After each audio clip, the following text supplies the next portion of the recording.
What value do you think that the Cobalt team that Vadim is putting together is bringing to the industry? Well, I think that you're bringing a clean perspective and you're bringing an exciting perspective to an industry that is exciting when you lift up the hood and not realize that, like, okay, SpaceX, we made some parts for them.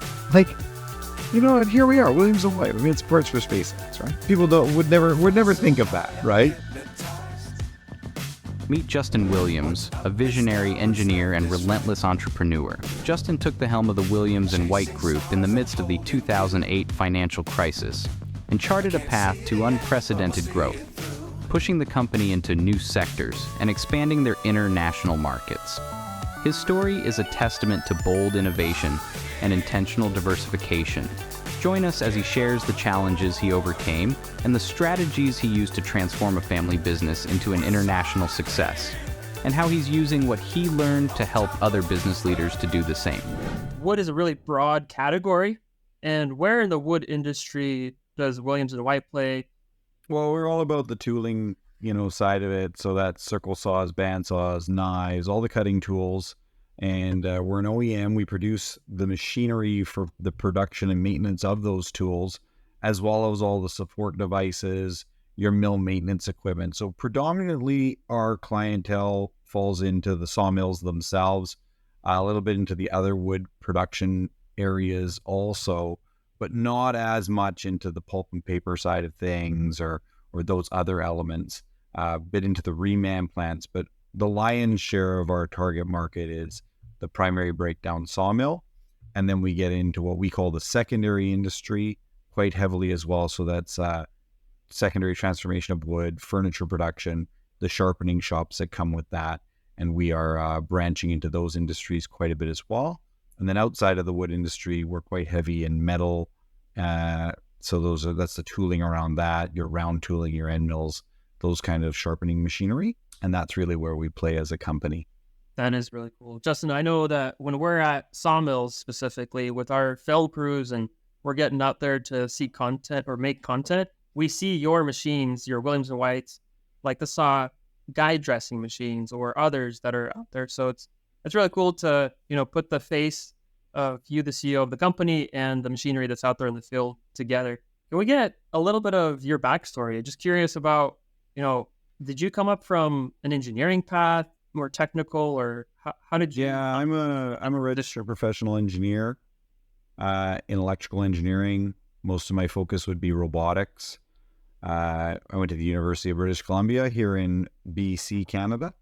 Pretty wood-oriented university in many ways. Foreign Tech has a research institute out of there. Now FP Innovations. It was Foreign Tech back when I was a kid. There was even a Fletcher Challenge for some of the guys that have memory in this industry. Fletcher Challenge lecture theater, I remember, at UBC that you could go to. I did electrical engineering there. I did a commerce minor as well. And in my career, I've kind of been really focused on the product dev as well as the business development and sales front of the business. That's kind of where I play and where I really bring to the team and push things. A lot of expansion. So that's kind of my background. On a technical side, it's that engineering and robotics. I actually started a robotics spin-out called Remtech Systems. We spun that out of the company and sold it to the employees that were working with us. That business is still doing great. They're predominantly in the food industry, and so they do robotics integration, pick and place, and that kind of stuff. A lot of automation work there. And then we've got our machining and fabricating company, where we do contract manufacturing for a lot of different industries, predominantly aerospace and oil and gas, mining, the big forestry guys as well. We're a big supplier of contract manufactured parts for many OEMs. And then I grew up in the business. So during my university degree, I actually traveled quite a bit. I took a couple of gap years. I learned French. I volunteered for a year going across Canada in a bunch of communities. So I've lived in almost every province. I lived in Montreal as well and learned French just because I kind of wanted to do that. I got inspired when I met a bunch of youth from across Canada and saw that people speak French on a regular basis. So that was pretty cool. And then I went back to UBC So that was a gap year there, in which I did a program called Katimovic, which is an amazing, I should give the plug to the Canadian government. It's like they teach you a lot about group dynamics and working with people in the community. So I worked in like a health center, or we helped build a trail in Newfoundland to connect the Trans-Canada Trail. Then went back to UBC, continued my engineering degree, and then I took another year in which I actually went and lived in Russia in a small village doing kind of aid work in a very small village on the Baltic Sea. Learned a very tiny bit of Russian there. Yeah, I lived with a woman who, in the apartment, there was no shower and no clean drinking water. So you can imagine like the tiny size of the town, and it was a very, very cool experience. And then went back to UBC, finished off my degree, and moved to Montreal for a bit. And I remember I called my dad, and I was like, okay, I'm going to, start working full time. And he said, well, before you come back, you should just go on the road and see all our customers out in Eastern Canada. And so I spent, I think it was 6 or 8 weeks. I just got in a car and went to our different partners and distributors and mills. And I went all across Ontario, Quebec, the Maritimes, all kind of for multiple weeks. I was just on the road. And for many, many years of my career, even today, I've never really stopped that. There was one year I traveled 145 days in the year. And so it was a lot of travel. And then during my career, with that focus in the product development sphere, I've got multiple patented inventions that I've worked on with our team. And really it's about team building. It's about bringing people together, and that's been able to catapult our company. And then there was a point in my career where I moved over to Europe, and that kind of changed our thinking as well and really broadened my horizons to see that area of the world and live there for a while and see just the broadness, kind of what you spoke about, Vadim, that the industry is just so broad and so big, and there's so many interesting opportunities that we've been integrating those into Williams & White the last number of years, and we've seen a huge impact from that.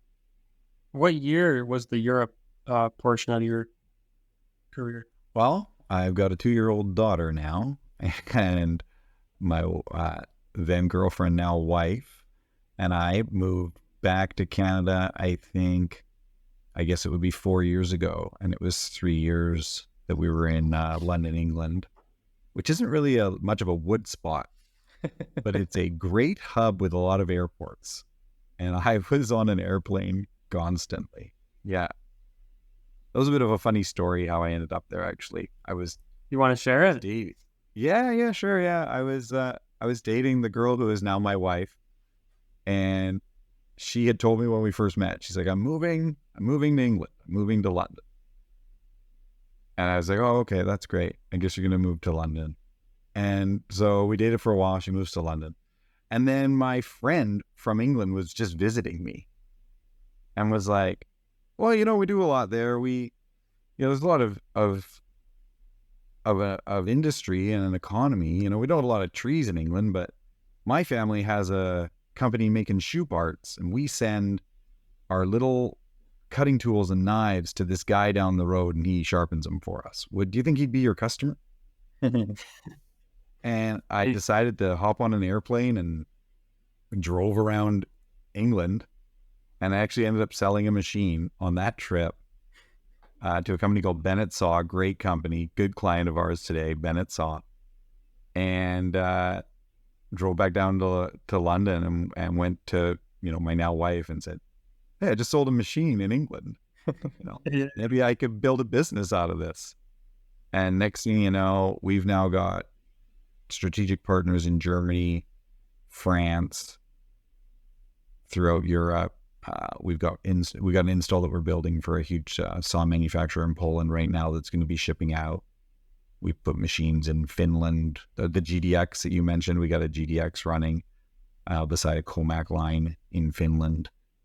It's been great. It's been amazing, and it really opened up the world for Williams & White and changed the whole game of how we thought about the industry, and it all kind of spurred off of this this girl that I met that liked to ride, crotch rocket motorcycles and have a great time, and she's an accountant herself and wanted to work in finance over there. It really broadened our horizons. Yeah, it's a cool story. That's a cool story, man. And it sounds like, along with the college years when you were taking the time to go and explore and do stuff, so you weren't just locked into where you were born and raised. And where's that? Where were you? I'm born in Vancouver. Yeah. So you didn't basically stay there. You went abroad and traveled and got that experience. What did that do to you personally, your perspectives of wood industry and beyond? Oh, I encourage every person, young, old, but especially young, to grab a bag and start traveling. I've been to over 50 countries. I was in every single continent in 1 year at one year of my life. I touched every continent, and we do business everywhere now. Like, we do business. We sold machinery in Taiwan. We sold to a sawmill in Taiwan. Do you think there's many sawmills in Taiwan? Most people wouldn't think that. We do.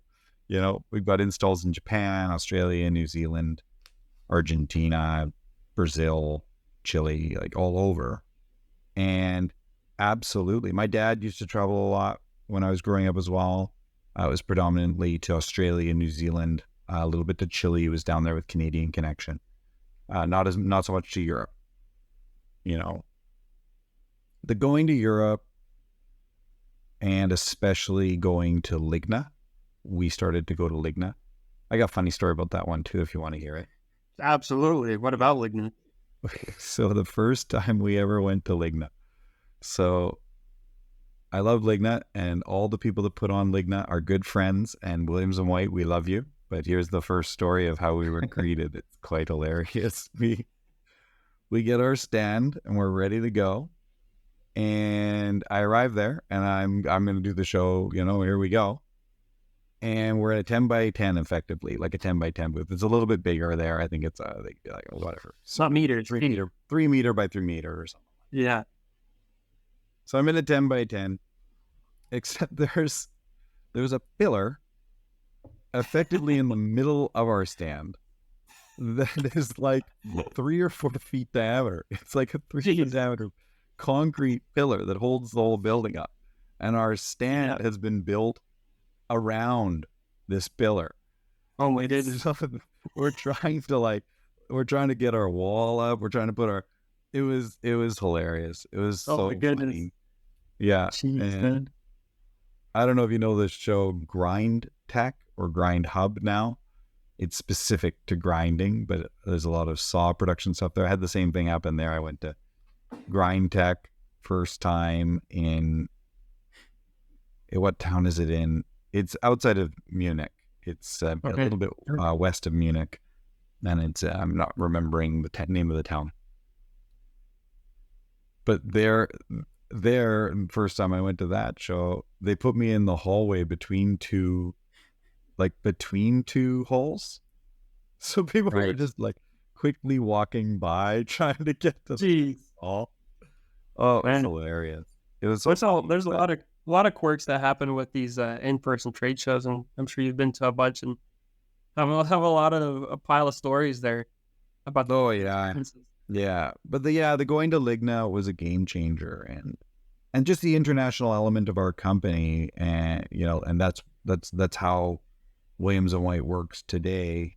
A lot of our business is in the United States of America, and we really appreciate that market. And Williams and White USA is based out of Atlanta, and we're there. We're throughout the United States and in every state every day. But the internationalness of our business is definitely a huge success story, and something that I'm very proud that our team has been able to make happen.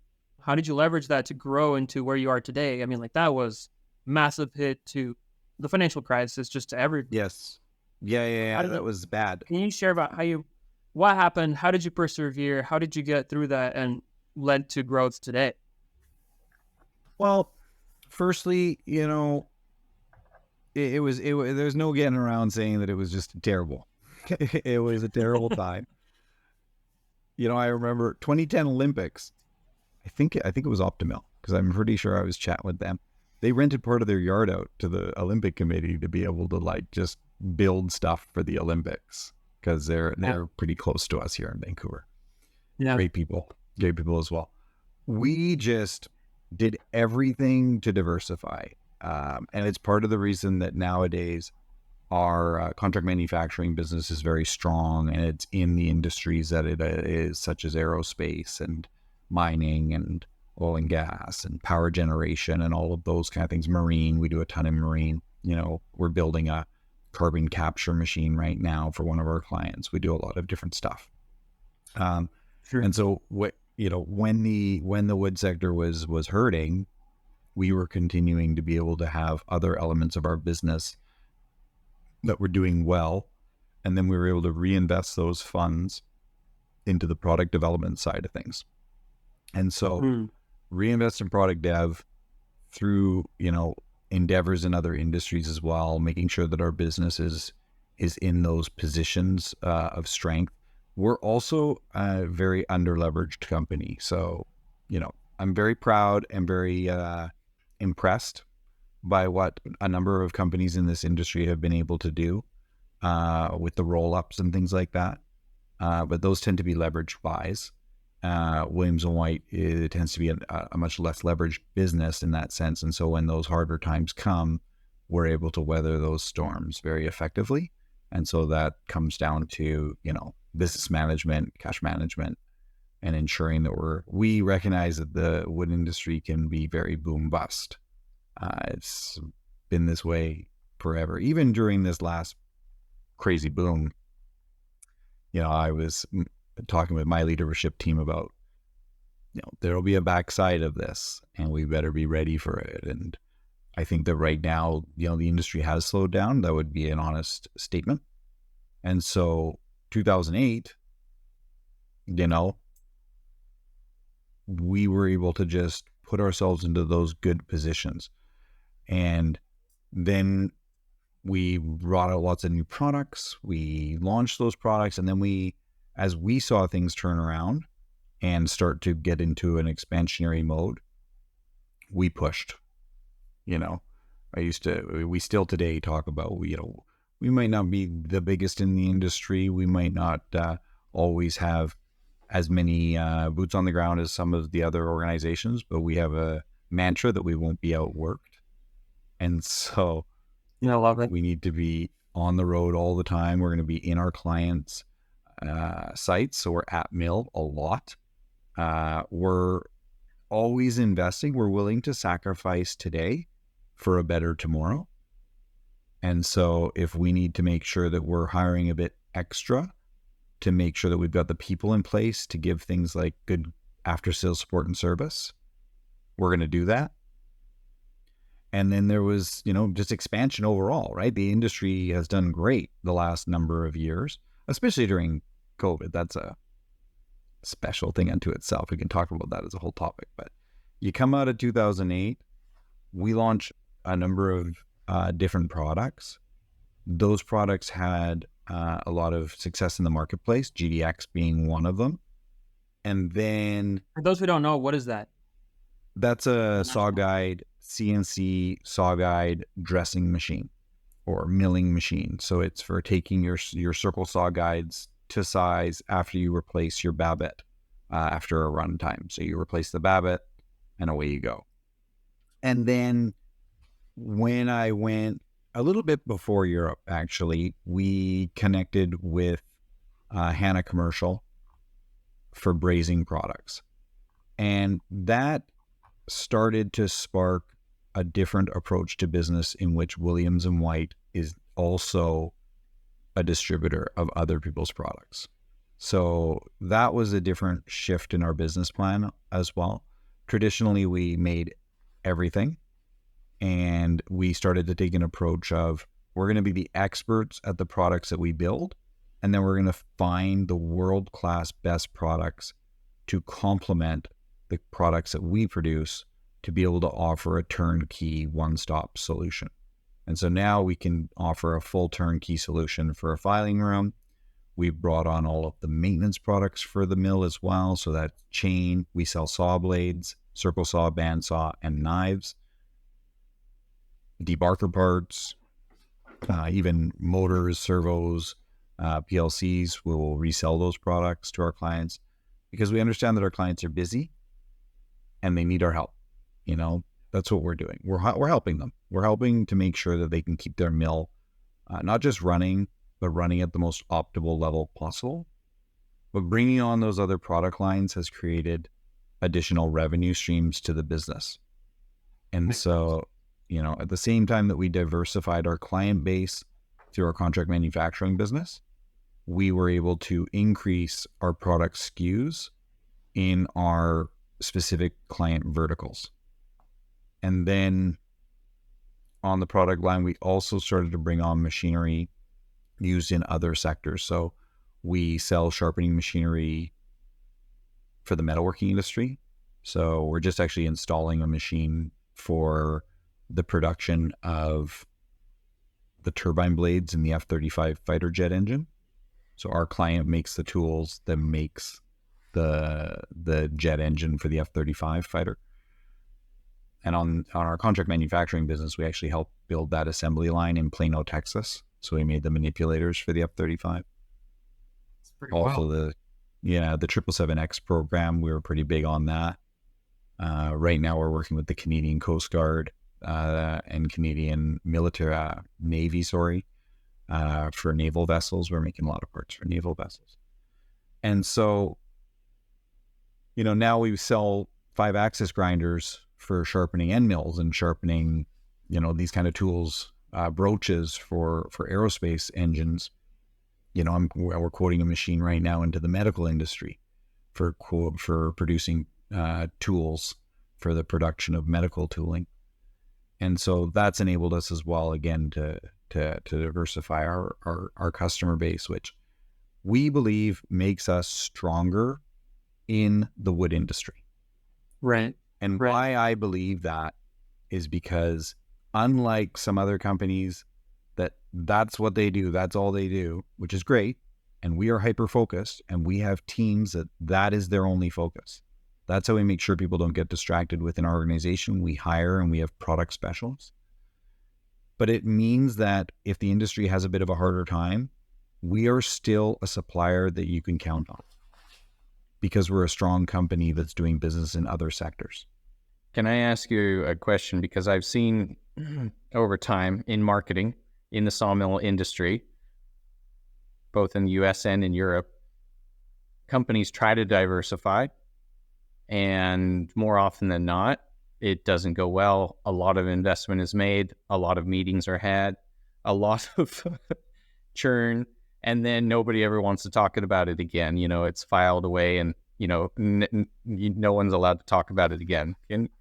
So what have you seen, good and bad, as far as trying to diversify into an area that the company is not, let's say, an expert in, right? You're like, oh, well, let's go over here. This is like a lateral type thing that we could move, that we could make.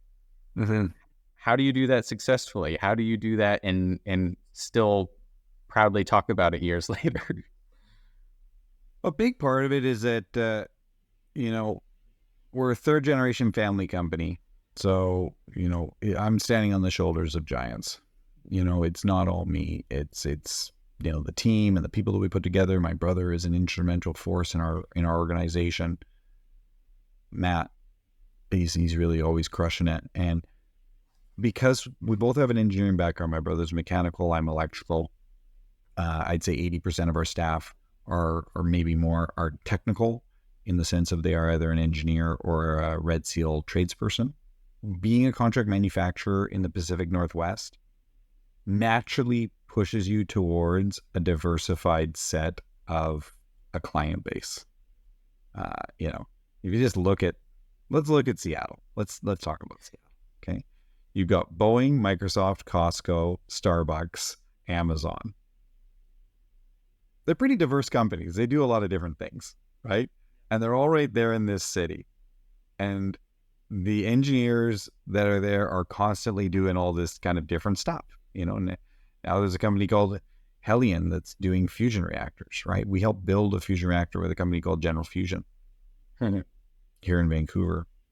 And so we have this approach that naturally we've been doing this for 67 years, an approach of diversification, approach of many different projects like that. And we're not going out of our wheelhouse.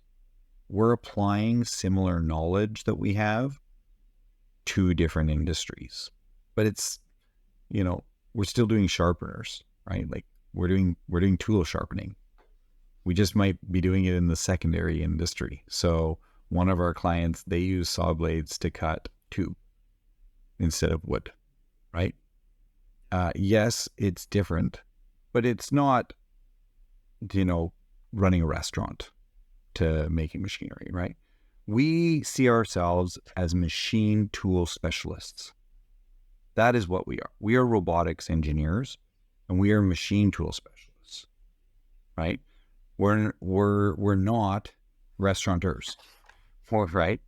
We're not, running a travel business.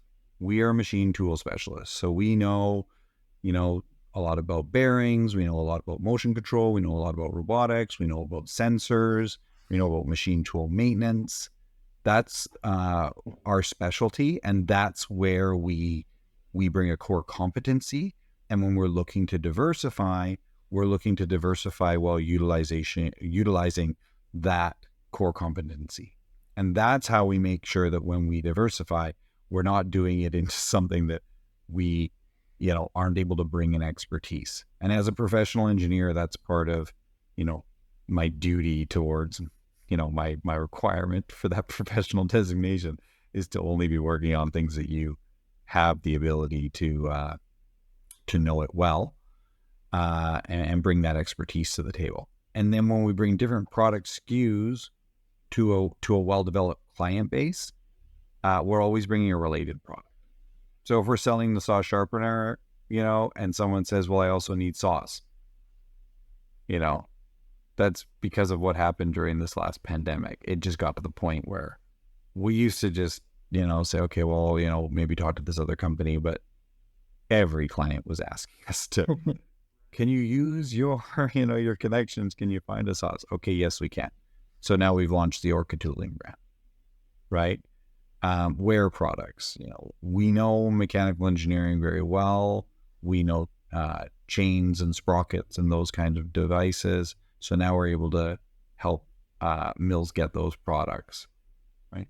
We're just making sure to help them really streamline their procurement requirements.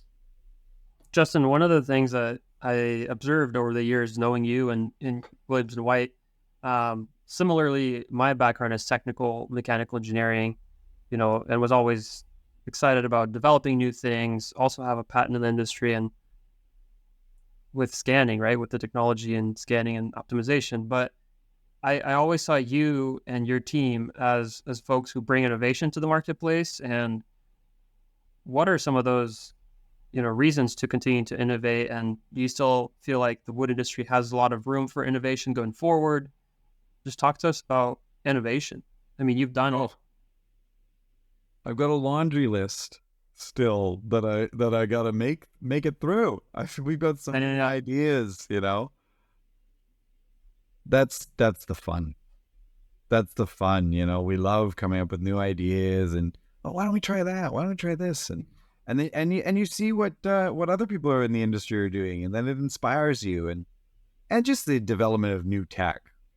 There's always something new coming.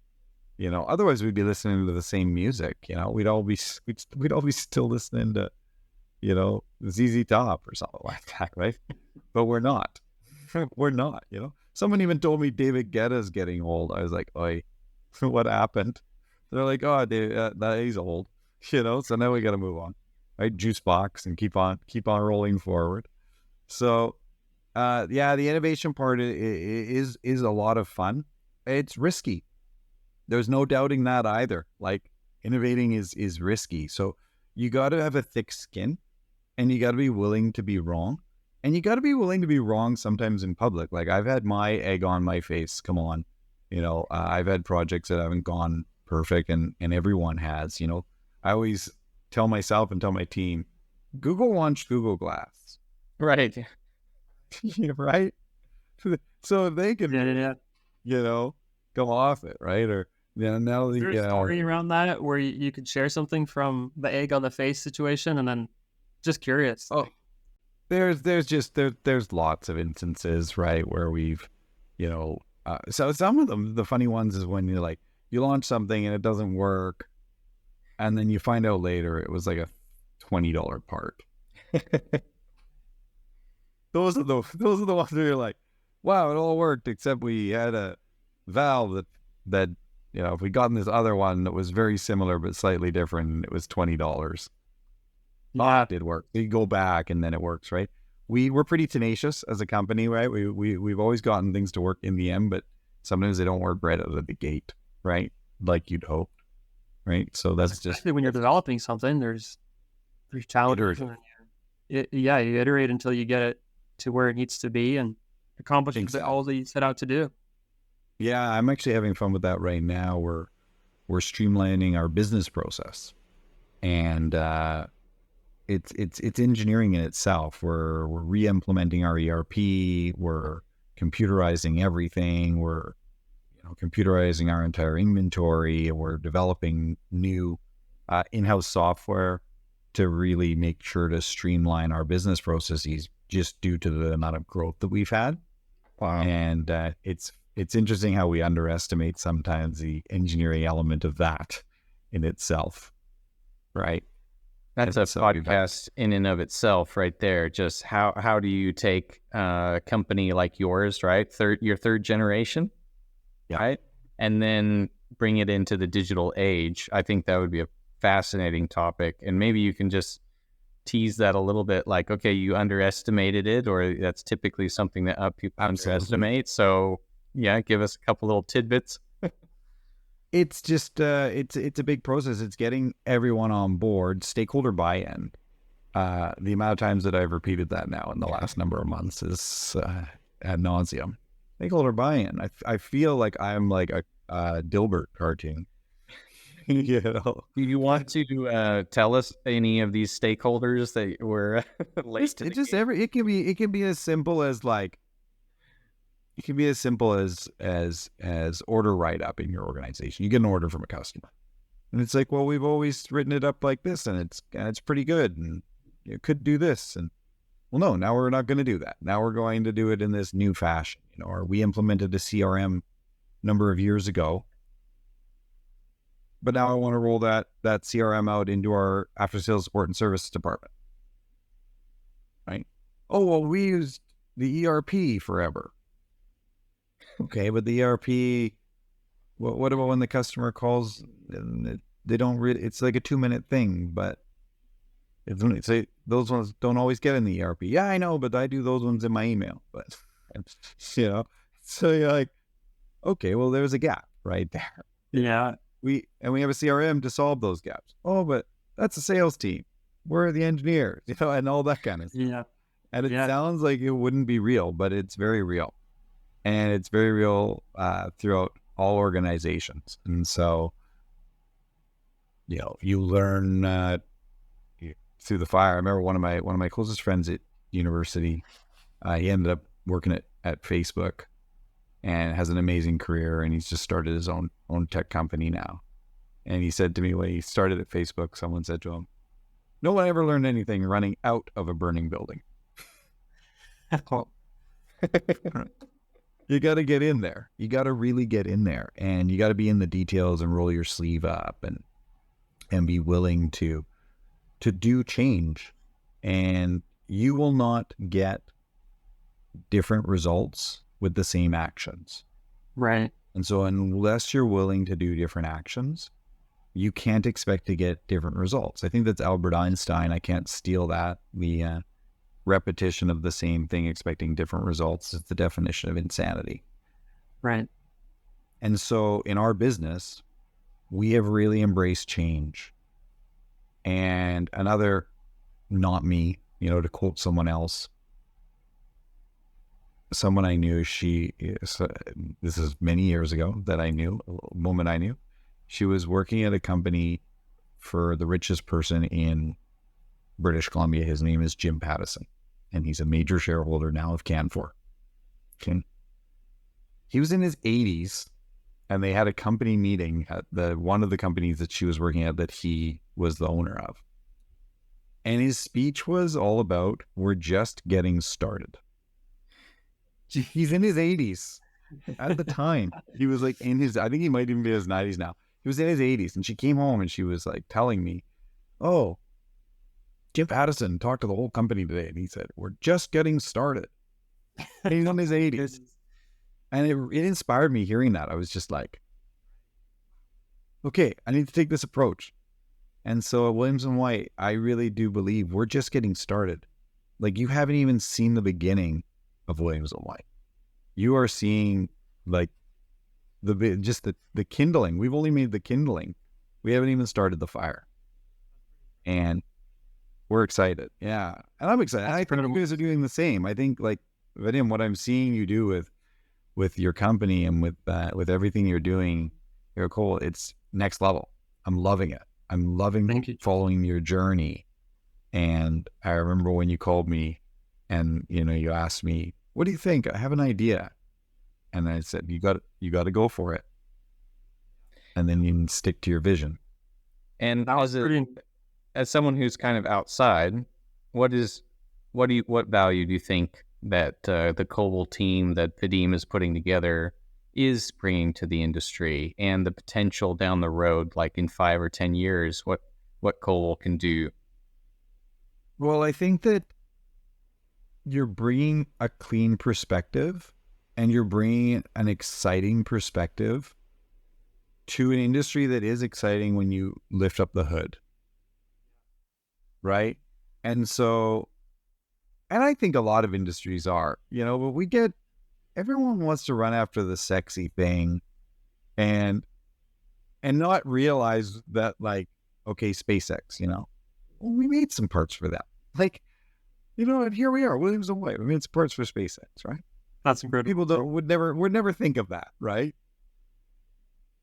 But at the end of the day, the business to business kind of hidden economy, which I think sometimes the wood industry can fall into that.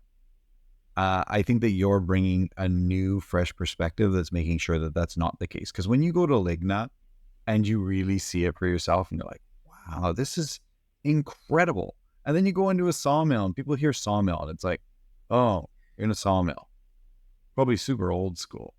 And then you go in there and you're like, wait a minute, they're using AI, they're using 3D sensing technology, they're using the latest technology possible that is equivalent to technology used in the space industry. Right. And people perceive it still like it's like two guys with a big saw going back and forth, cutting a tree in half or something, and it's totally not like that. Yes. The perception. What's going on with the perception of our industry, Justin? And I think we're on the mission to improve the lives of the people in the wood industry globally. That's our mission statement. And so how do we go about changing the perception and really elevating the lives of people who are in the industry, but also speaking more broadly, wider to an audience that doesn't really understand this industry? I think we need to embrace, this is going to sound crazy, and I can't wait for the backlash at the trade shows to me. we need to embrace environmentalists. Okay? What do you mean by that? We need to embrace environmentalists. I was speaking with someone last weekend in the southern Gulf Islands of British Columbia, which is like the San Juan Islands. Okay, it's those islands, in the Pacific Northwest where there's a lot of hippies and tree huggers and all that kind of carry on. And I started talking to them about mass timber and wood frame construction. And traditionally, I think that conversation would very much go towards like, we shouldn't be logging, we shouldn't be harvesting, we should just be protecting, the industry's terrible, it's a blight on the environment. This changes with ESG, and it changes with the greenhouse gas conversation, and the fact that we can build at 30 to sometimes 70% less greenhouse gas emissions and environmental impact using wood and wood products than we can alternative products. And I don't want to, beat up on any other sector, I just want to embrace this sector and really put out to the forefront that we can use sustainable forest practices. So that's where we need to be. We can be the stewards of the economy, the ecology, while also pushing the economy. So everybody wants economic benefit. I don't think there's any argument about that anywhere in the world. Okay. Even environmentalists like to live in beautiful houses and be comfortable. All of us want that, but we want it in a format that does maintain, our pristine wildernesses. So I believe in building up, not out. I believe in using sustainable building materials. Those generally derive from natural sources like wood and our wood industry. And I think the more that we can showcase the industry in this manner, that we're part of the environmental solution, not the environmental issue. I think it's great for the industry. I think it's great for the planet. And I think it's great for the generations to come behind us, which there's nothing more important than that. Nothing's more important than our children and their children. So right away you'd get a question asked, well, how are you part of the solution if you're cutting trees and you're making tools to process wood? Williams and White is a green company. I see us as environmentalists. Why? Because if we are going to cut wood, which we are, okay, because we need to build houses, nobody wants to live outside. We need to that's another we can have a whole podcast on homelessness and the housing shortage. Okay. So I think all of us know we need to build houses because we've got people that live on the streets and no one deserves to live on the street. Nobody should have to be living outside. It's just inappropriate. And so we have to solve that. We're going to have to build to do that. And we need to use materials that are great materials. And so how is Williams & White an environmental company, an environmentally responsible company? We optimize that cutting process so that there's less waste. And at the end of the day, what is a clean tech company? A clean tech company is one that reduces waste. That is what a clean tech company is. So then technically Williams & White is a clean tech company because we're optimizing the cutting performance so that we reduce wood waste. That's what we do, right? And that's a huge part of my driving force and my team's driving force to make sure that we're doing the best for the environment. And I think that the whole industry should do that. And I think we are. I don't think that we're not. I think we are showcasing, the CLT and the glue lab. But it's not just that. Like a standard 2x4 is a green product, and we should start to see it that way. Does it mean that we need to make sure that in many parts of the world, we are somehow encouraging better forest management? 100%. Do we need to make sure that we're not impacting the lives of, wild animals? 100%. I love going hiking and seeing a moose, or maybe seeing even a bear, or, going somewhere and seeing animals and, orangutans and gorillas and those kinds of things. Sure. I think I want to protect their habitat. I think everyone does. I think that by being technologically savvy and really making sure of how we interact with the forest lands and how we then process those in the mill, we can be an ecologically aiding industry. We can be an industry that makes a great global impact for climate change and any of the challenges that come with that. And I don't think that there is a debate about, I know there's the contentious debate of is there climate change or is there not, but I don't think even people that say there's no climate change would say humans are not having an impact on the world. Like we have cities and we have roads and that's just truth. Like every one of us knows that, regardless of how you think. And so I want to make sure that my comments aren't taken in that way of like, is there climate change or not? No, what I'm saying is we have a building product that has shown, just statistically to be great for the planet. And even when you're done with it, like you're done with your house, you want to build a new house, take it all apart. Oh, wow. The wood can be like chipped up and just put into the forest again. Amazing. I like to I like to refer back to Genesis chapter 1, and God says, subdue the earth. And so I was speaking at a conference recently about this topic, and I was like, look, the half the audience is guys who are like own sawmills and are management there. So they're actually using all the technology to optimize natural resource and subdue the earth very directly, right? Take the trees, harvest, and process logs to lumber with minimum waste. The other side of the audience there was guys who, like yourself, are building, subduing the earth, meaning taking the natural resources, metals, and God-given natural abilities and talents and our skill sets to be able to make equipment like the ones Williams and White's makes. And then same thing, you're helping the sawmill owner subdue the natural resource. And really, to me, it's really holistic, our industry. And part of the reason I think we're really excited about our mission is what you said about lifting the hood earlier about our industry. Like, there's so many cool, incredible stories of really great people doing really great things.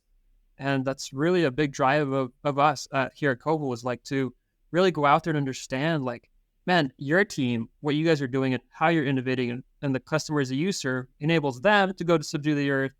And it's this big cycle that we're not having to manufacture these stories when we're out there, Justin. Like the guys that are running the mills in the South and the Northwest, and that we're talking to, man, they're not letting a bit go to waste. And that's possible through that technology, through the innovation that you spoke about.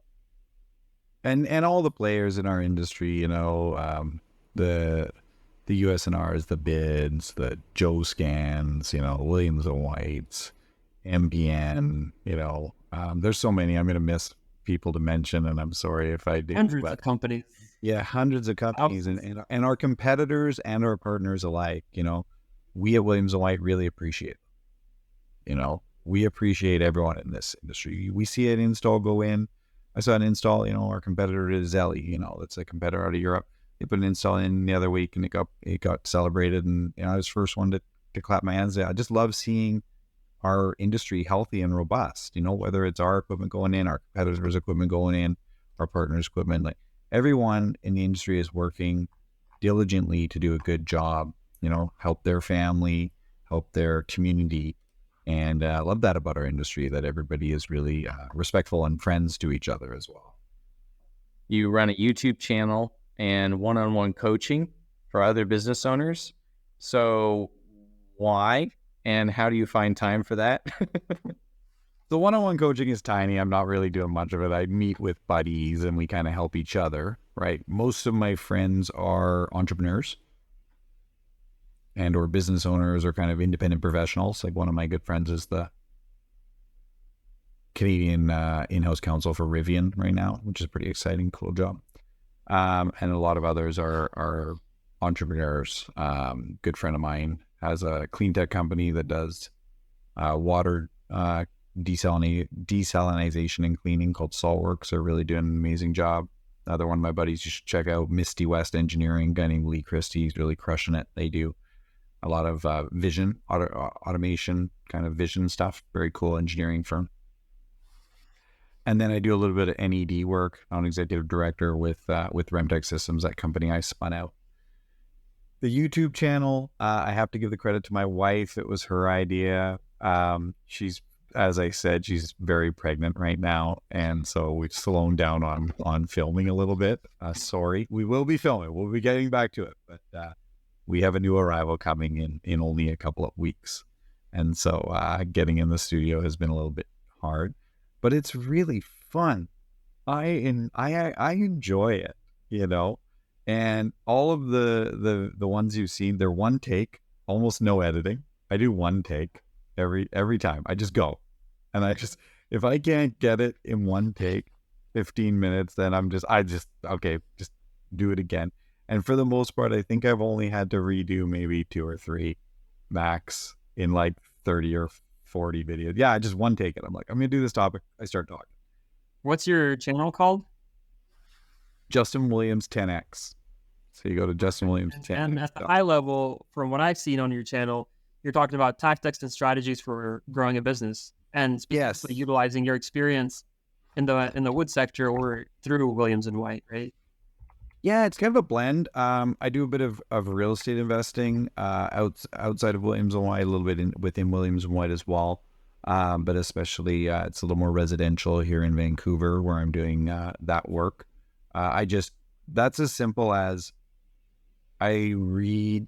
I work like 24/7. I just really enjoy it, you know? So in the daytime, I'm working at Williams and White. At nighttime, I'm either like, you know, I work different than most people, though. I'm not like sitting at a desk kind of thing.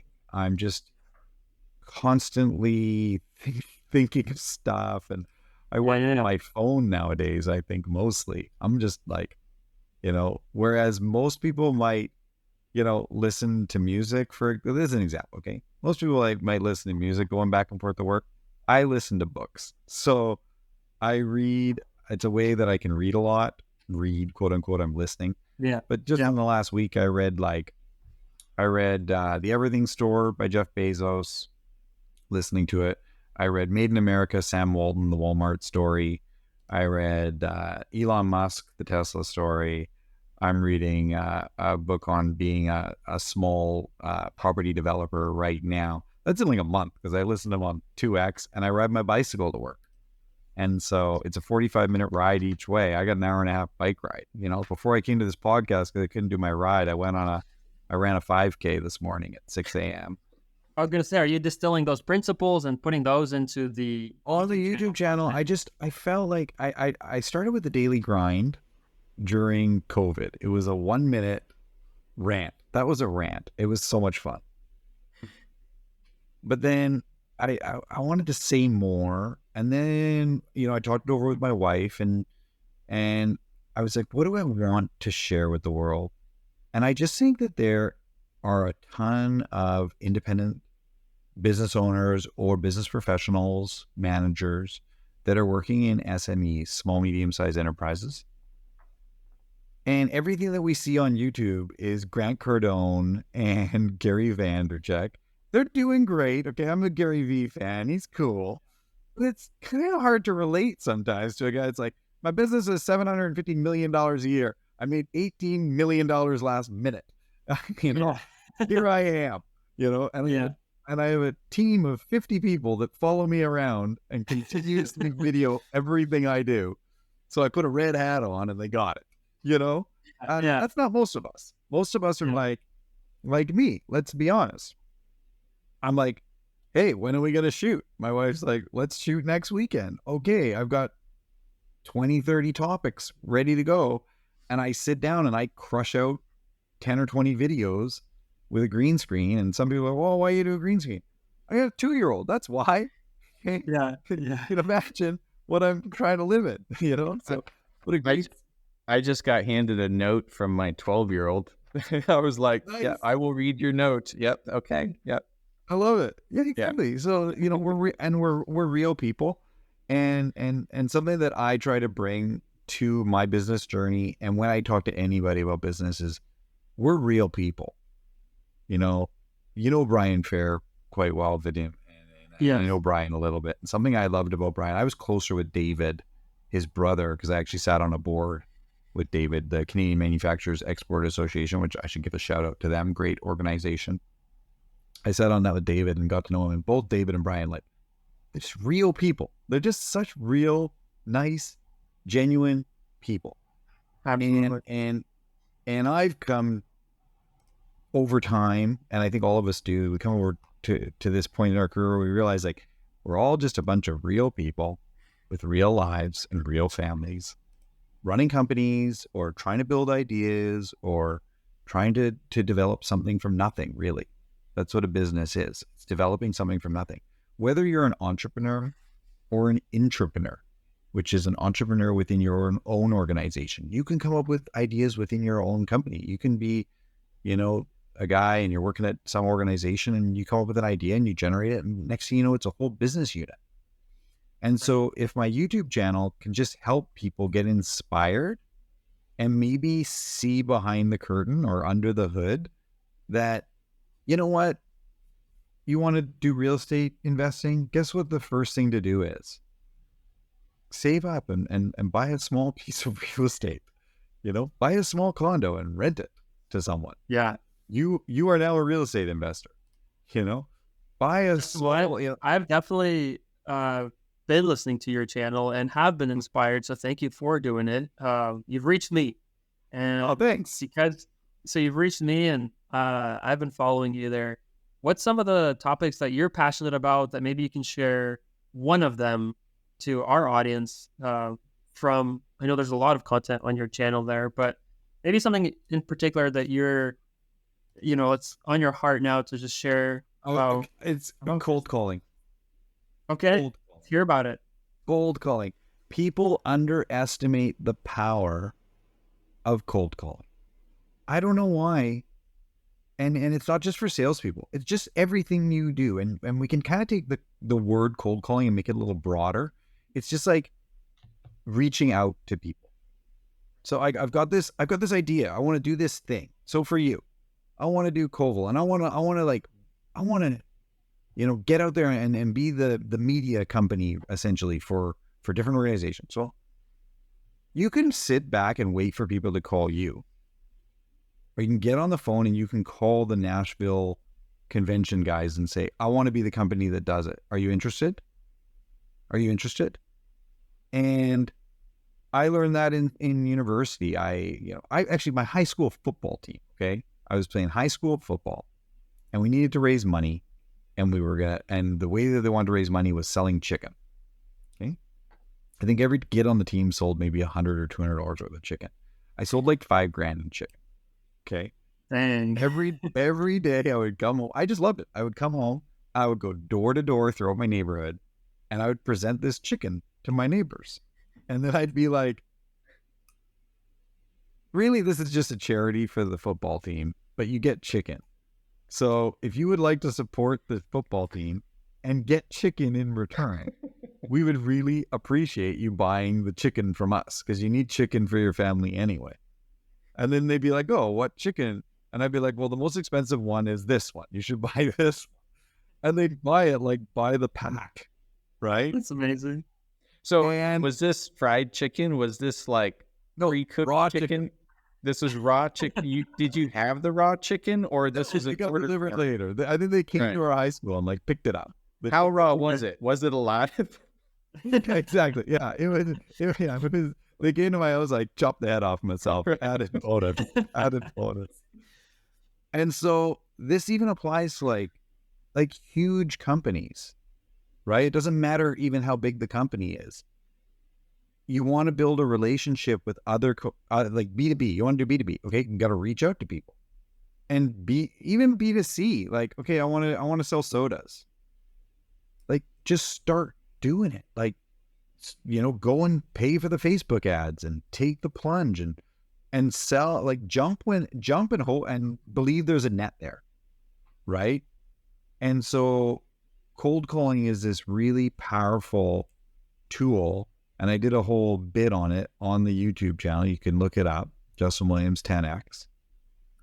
And you'll find, I talk about it quite a bit, and how it builds confidence in yourself, and how you can, all of a sudden, you flip one rock, and then it turns into that person says, well, actually, I'm not the best person to talk to, but have you talked to this person? And you pick the phone up and call them, or you message them through LinkedIn, or whatever have you. There's different ways of creating that communication, but what it really comes down to is people do business with people. And that is throughout everything. People do business with people. You want to build a team around you, you're going to have to reach out to people and say, I'm building this vision and I'm doing this thing. Do you want to do it with me? Do you want to get on board, and do you want to be part of my team? Because at the end of the day, Williams & White or Justin Williams 10X or any of the endeavors that I do, it's not me, it's my team. It's all the people around me and behind me that are really making it happen. And I couldn't do any of this without the team around me. And so, yeah, take a moment and see the power in cold calling. I would say my early experience when it was just get going with this company and building Copal. It wasn't called Copal then, but I remember, Justin, like to your point about the things you said on that YouTube video, because I watched it. It's like my personal experience was fear, right? Like it was a moment of absolute like fear, like they're going to take me the wrong way. They're not going to understand the idea, like all this different types of fear. And so quite literally, it would take me like a bunch of time, hours to study and to research and to lay out some questions and to think it through earlier, right? And then be able to like have the guts and courage, dial the number. You give them a call and they said yes. And it's like, well, I haven't thought about what we're going to do next. That was part of the original building it. And, you know, I really appreciate, again, our industry for, I mean, folks like yourself, we talked about it earlier. Like, I gave you a call out of all people. I was like, Justin, like, how's this idea? Like, what are we going to do? What are we want to do? And how do I pull it off? And all these things. But I think that after doing it a bunch, you are okay with it. The cold calling, the reaching out, for me, a big portion building Copal was, and still is really important, as LinkedIn and connecting with folks and finding opportunities to share things that are of value, like you're doing with YouTube. We're trying to create content like this and then promote it through the industry and beyond. And that's something that we're doing and that we're finding, you know, very, very useful and successful for the business as well, because that establishes those relationships. Then you go see those people in person, and it all comes together in that way. But absolutely would agree with you that cold calling, and for me personally, the initial kind of my personal experience on cold calling was the fear element. Yeah. Yeah. Everyone's a little bit nervous, right? They're nervous about it. And then, you know, I do want to say one other one. That's cool. Really just, I have this inherent belief that things are going to be good. Just inherently being ridiculously optimistic.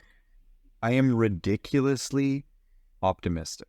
I have a feeling that all three of us probably match that description. Have you talked to my wife lately? Yeah, I had a sales guy say to me once, he's like, Justin, if there was a giant pile of shit in the corner, you'd ask for a shovel and then try to find the pony. And so I have this inherent overriding drive of optimism. And so 2008, right now, you know, this is not financial advice. I'm not a financial advisor, but like I grabbed a bit of Raytheon stock yesterday because their stock dumped. I'm just like, their product literally blows up. Like they keep building more of it and they're a great company. What's the fear?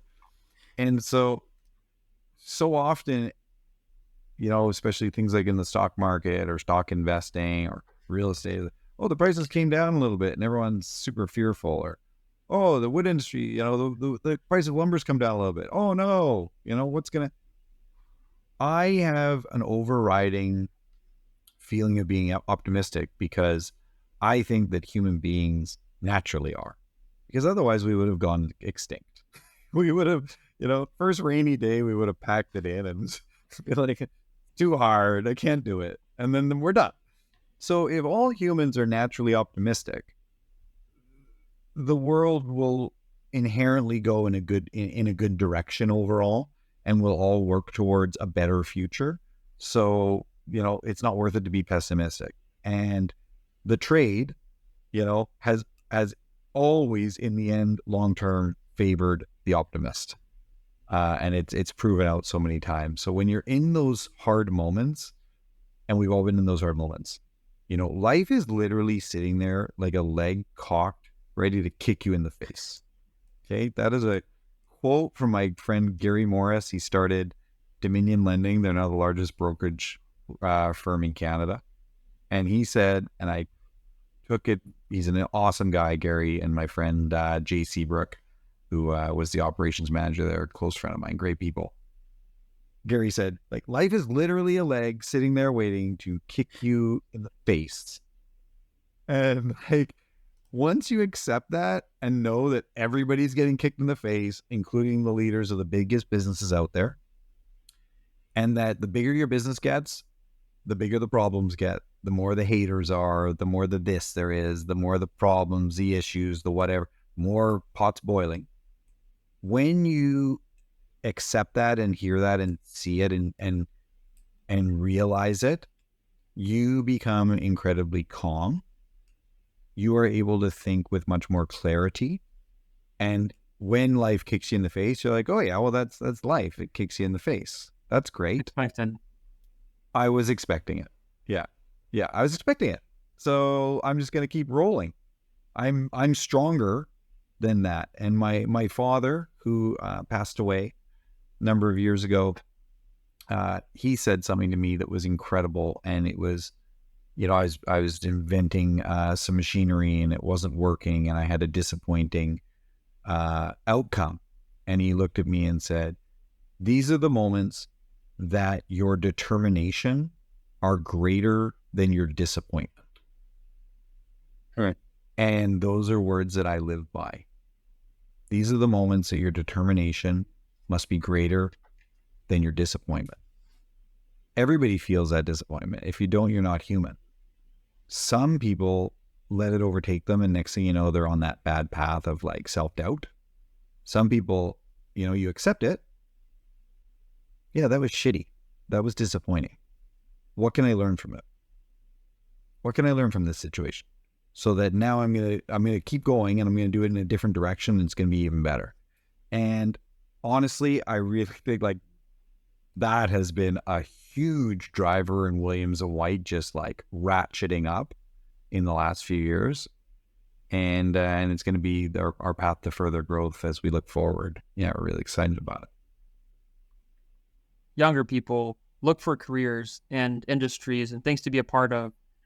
Do you recommend people to consider and join the wood products industry, the supply chain of the wood products industry? Are there opportunities here, or is this a dying industry and go look somewhere else? Luckily I am a young person and I'm getting younger every single year. Okay? I am getting younger by the year. I am like a wine, just getting better and better. I love it. And I'm just getting started. And so if I'm just getting started in this industry, I would say for anyone to just get started in this industry. You can't go wrong, because even if I was telling you this and it turned out to be a bad decision, you would learn such amazing skills and knowledge from this sector that it would be applicable anywhere, right? I am a testament to that because I'm diversified and in many different sectors, and those learnings have come from the wood industry. But when I look forward to the wood industry, housing shortage, green material, a clean tech sector, in my opinion, a clean tech sector, a solution to ESG issues, those all add up for me as robust future and an opportunity for anyone that is looking for somewhere to grow their opportunities. Absolutely, the wood industry is a place to be.